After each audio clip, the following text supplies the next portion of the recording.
네, 여러분 안녕하세요. 자, 이번 시간에는 한중연대와 광복을 위한 노력 살펴보도록 하겠습니다.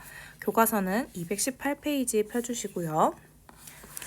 선생님이 이제 그 교과서의 파트대로 순서대로 진도를 나간 게 아니고 우리 민족문화 수호운동까지 배운 다음에 이제 다시 1930년대로 돌아가서 이제 우리 독립운동가들이 광복을 위해서 어떠한 노력을 했는지, 특히 중일전쟁 기간과 태평양 전쟁 기간 동안에 우리 그 독립운동가들이 어떠한 노력을 했는지를 좀 집중적으로 살펴보도록 하겠습니다. 자, 먼저 한중연대를 통한 항일투쟁 노력에 대해서 공부를 해보도록 할게요. 당시에 독립운동가들은 대부분 국내에서 활동하기는 어려웠습니다. 일제가 감시가 너무 심했기 때문이죠. 그래서 중국으로 많이 건너가서 독립운동을 했었어요. 그런데 중국은 사실은 우리나라랑 다른 나라잖아요. 그러다 보니까 중국이 우리나라를 챙겨준다라는 개념은 사실 쉽지는 않았습니다. 그렇지만 우리 독립운동가들은 항일투쟁을 계속적으로 하려면 중국과 잘 지낼 필요가 있었거든요. 그래서 그러한 중국과 연대를 해야 될 필요성이 많이 있었기 때문에 한인애국단이라는 단체가 결성이 되었어요.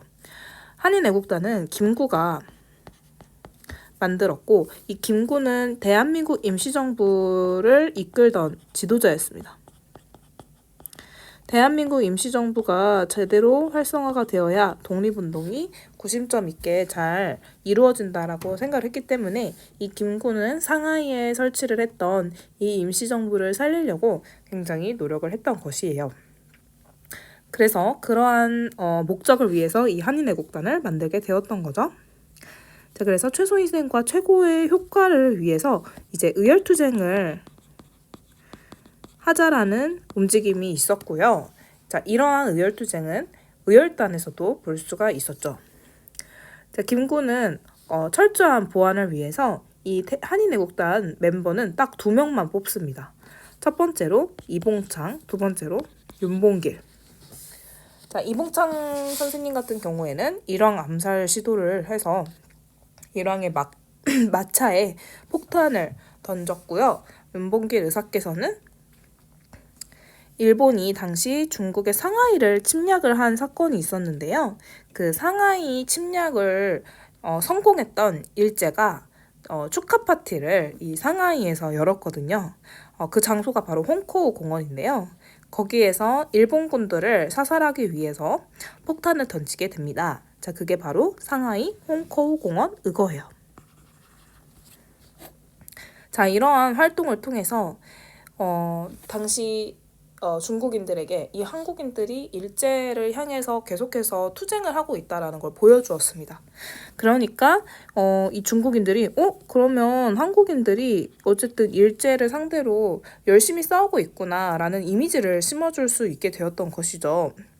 그래서 당시 중국인들은 한국인에 대해서 좋지 않게 생각을 했었는데 그러한 반항 감정이 좀 해소가 됐고 국민당 정부에서도 윤봉길 의사 너무 대단하다. 한 청년이 중국인들이 하지 못했던 일을 해냈다라고 칭찬을 하면서 독립운동 지원을 약속하게 돼요.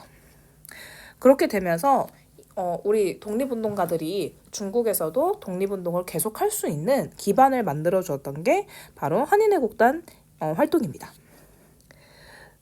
자, 그렇지만 윤봉길 의사가 상하이에서 의거를 일으킨 후에 이 상하이는 일본이 점령을 하고 있었어요. 그래서 독립운동가들이 상하이에서 활동을 하는 게 어려워지게 됩니다. 그래서 각지에 흩어졌었던 중국 내의 독립운동가들이 모두 같이 모여서 이 일본에 맞서자라는 움직임이 생기게 됩니다. 그게 바로 민족혁명당이에요. 자, 민족혁명당은 1935년 난징에서 만들어졌고요.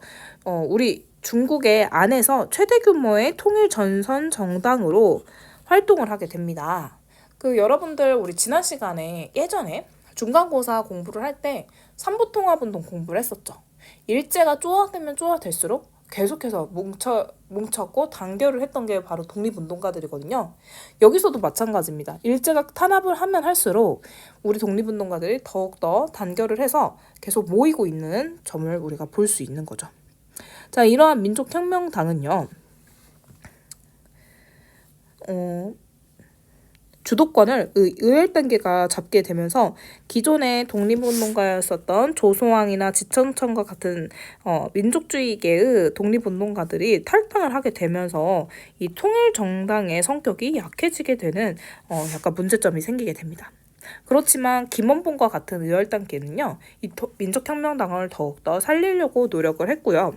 특히 중일전쟁 발발하면서 본격적으로 우리가 일본군과 싸워야 된다, 이제 그렇게 생각을 했기 때문에 조선의용대라는 군대를 만들어서 본격적으로 일제에 대항을 하게 됩니다. 자, 이러한 조선의용대는 특히 중국 안에서 만들어진 최초의 한인 무장부대로서 그 의의가 있고요. 자, 문제는 이 조선의용대가 국민당과 연결이 됐거든요. 국민당이 지원을 또 많이 해줬어요. 왜냐하면 김원봉이 국민당의 지도자였던 장제스랑 굉장히 친분이 있었거든요. 그래서 이제 국민당의 지시에 따라서 활동을 하는 경우가 많았어요. 근데 이 당시에 장제스는 사실 일본하고 싸우는 것보다 더 중요했던 게 공산당과의 대립이었거든요.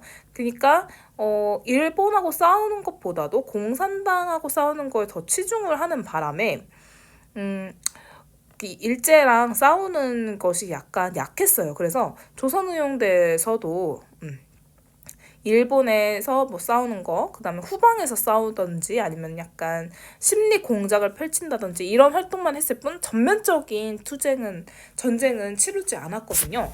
여기에 불만을 가졌던 사회주의 계열의 독립운동가들이 나는 이런 식으로 독립운동하고 싶지 않다. 나는 좀 더 적극적으로 독립운동을 하고 싶다. 그렇게 생각을 해서요. 중국 공산당이 있는 화북지방으로 이동을 하게 됩니다. 여기에 이제 중국 공산당이 이제 주둔을 하고 있었거든요. 자, 이래서 화북지방으로 이동하는 과정에서 일본하고 직접적으로는 전투가 일어나게 되는데 그게 바로 호가장 전투 반소탕전이에요. 자, 여기서 이동을 하다가 화북으로 이동을 하다가 지금 싸우게 된 거거든요.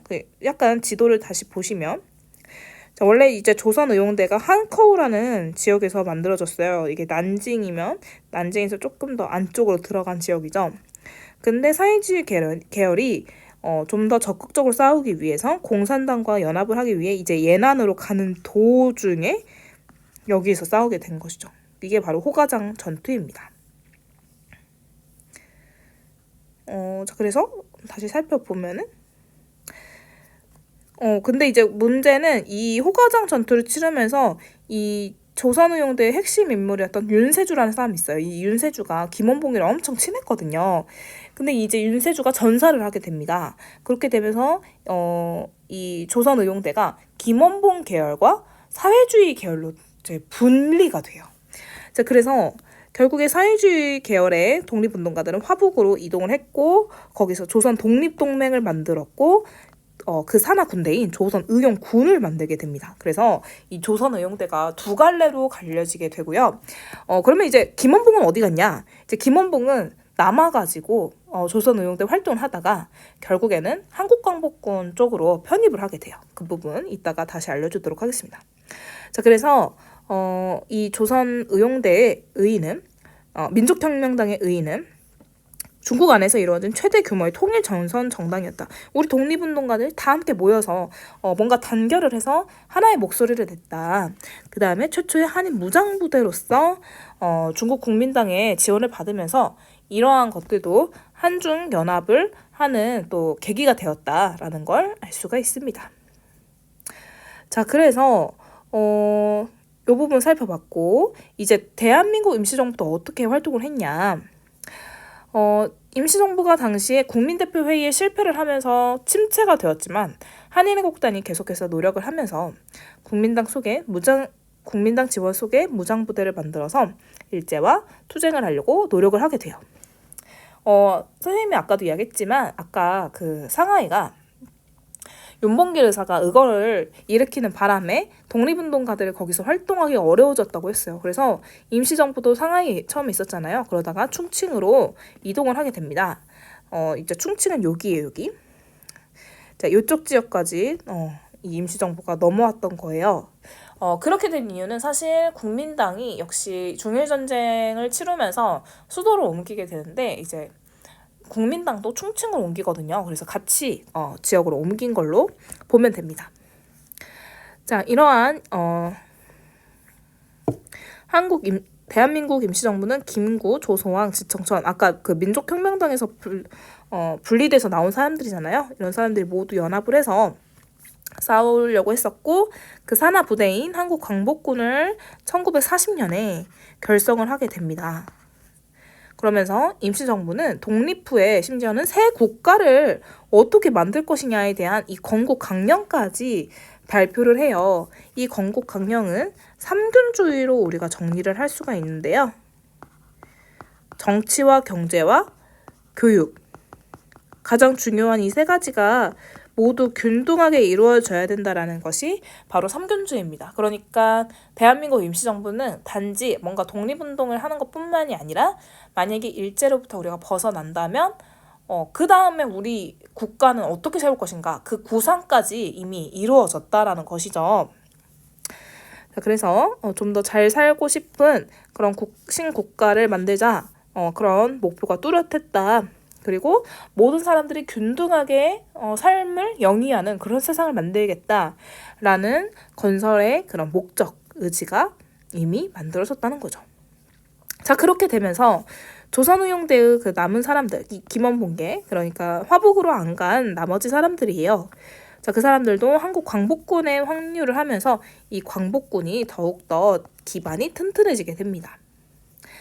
자, 근데 1941년에 일제가 미국 태평양 전쟁을 일으키면서 전쟁이 더 커지죠. 그러면서 이제 임시정부도 당당하게 일본에 선전포고를 한 다음에 연합군의 일원으로 참여를 하게 됩니다. 이제 물론 당시에는 우리가 식민지 국가였기 때문에 정식 국호를 걸고 싸울 수는 없었지만 일원으로서 같이 참여를 하면서 나중에 목소리를 내려고 했던 의도가 있는 거죠.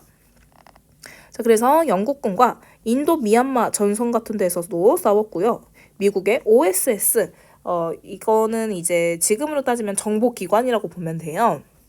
SS와 함께 국내 진공작전 계획까지 세우게 되면서 우리가 직접 군대를 끌고 한반도로 들어가서 일제를 쫓아내서 독립을 하려는 그런 계획까지 세웠어요. 그렇지만 이걸 실행하기 며칠 전에 일본이 항복을 하게 되면서 결국 실현을 할 수가 없었습니다.